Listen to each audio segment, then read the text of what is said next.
एक महत्त्वाची बातमी आहे। देशात लवकरच बॉम्ब ब्लास्ट होणार असल्याचा धमकीचा मेल आलाय। महाराष्ट्र नियंत्रण पोलीस कक्षाकडून मुंबई पोलिसांना या संदर्भात माहिती देण्यात आली आहे। मेलमध्ये 2 दिवसात बॉम्ब ब्लास्ट होणार असल्याचा दावा करण्यात आलाय। तर राज्यात कुठेही दुर्लक्ष करू नका, मेलमध्ये असा उल्लेख आहे। धमकीच्या या मेलमुळे खळबळ उडाली आहे। मेल करणाऱ्याचा शोध सध्या सुरू आहे। अधिक अपडेट घेणार आहोत या मेल संदर्भात आमचे प्रतिनिधी कृष्णा सोनारवाडकर यांच्याकडून। कृष्णा, काय अधिक अपडेट आहे?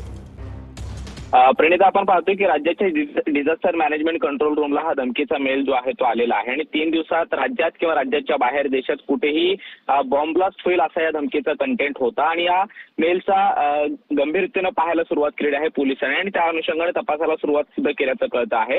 सोमवार ते बुधवार या दरम्यान सतर्क राहण्याच्या सूचना सुद्धा या मेलच्या माध्यमातून देण्यात आलेल्या होत्या आणि 3 दिवसात कुठेही राज्यात किंवा राज्याच्या बाहेर ब्लास्ट होऊ शकतो असं या धमकीच्या मेलमध्ये अज्ञात आरोपीनं पाठवलेलं आहे। त्यामुळे आता हा मेल पाठवणारा नेमका कोण आहे, तो निनावी मेल आहे का किंवा खोडसाळपणा कोणी केलेला आहे का, या अनुषंगाने मुंबई पोलिसांचा तपास सुरू आहे। सध्या तरी अशा पद्धतीचं काही पोलिसांच्या तपासामध्ये सापडलेलं नाही किंवा काही तशा संशयास्पद हालचाली वाटत नाहीयेत। मात्र अशा पद्धतीचे सातत्याने मेल जे आहे ते खोडसाळपणा करण्याच्या उद्देशाने येत असतात किंवा दारूच्या नशेमध्ये करणारे मेल असे असंख्य आरोपी आतापर्यंत पकडले गेलेले आहेत। त्यामुळे या मेलची सत्यता पडताळण्याचा प्रयत्न पोलीस करतायत आणि खरोखर त्यामध्ये काही तथ्य आहे का हे सुद्धा तपासलं जात आहे। मात्र मुंबई पोलिसांनी तपासाला सुरुवात केलेली आहे। जर हा मेल करणारा कुणी खोडसाळपणा करण्यासाठी कुणी आरोपीनं पाठवला असेल तर त्याच्यावरती कायदेशीर कारवाई सुद्धा केली जाण्याची शक्यता आहे।